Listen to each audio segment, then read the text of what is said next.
Sisters, Loraine Turbin Friedman and Rosalind Turbin Penn, for the first time at the end of April 1940, 85 years ago, when my parents brought me home from the Chelsea Memorial Hospital to their cramped three-floor walk-up apartment at 77 Shawmut Street.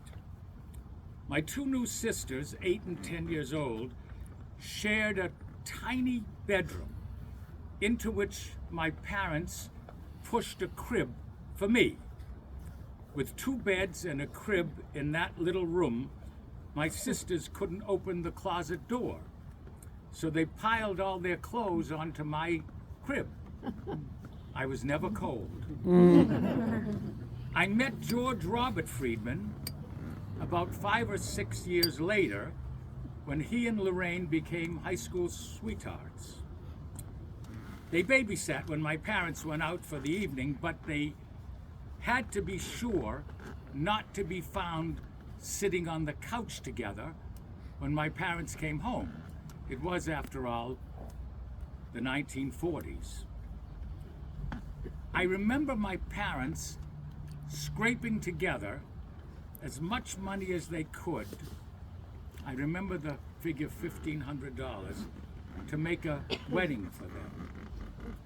George was studying pharmacology, and Loraine was studying how to be a teacher.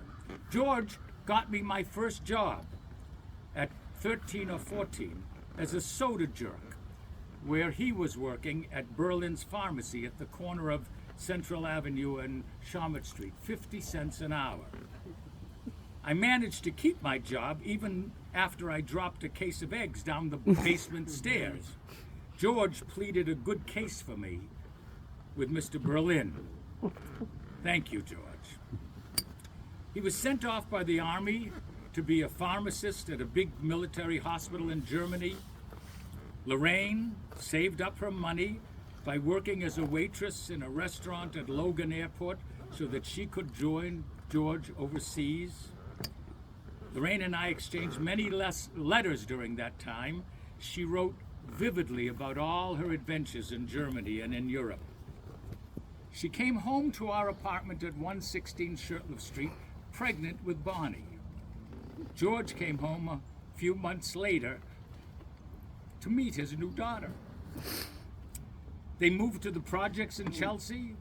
They bought their own house on Willow Street and eventually took off for the suburbs in Peabody, where they raised Bonnie and Glenn and a series of dogs. They loved to travel, tend to their house, read voluminously, that was Loraine, watch favorite old TV programs, that was George, go to shows, and become active members of their temple.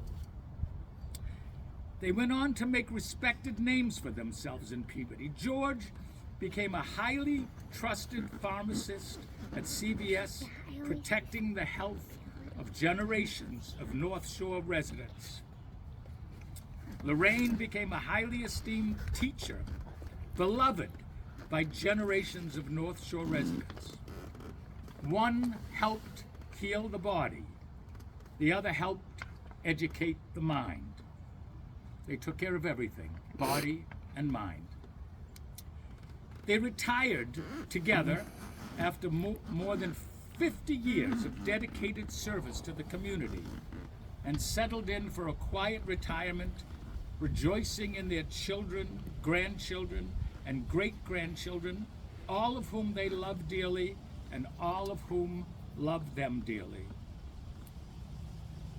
They were blessed to be able to do what most other couples don't.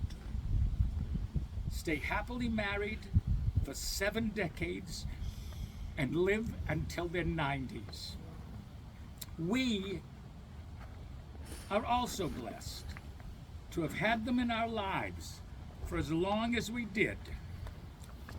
And today we celebrate their lives as examples for our own, and are grateful today to witness their reuniting for eternity.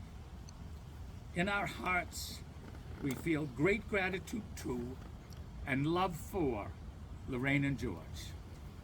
Amen.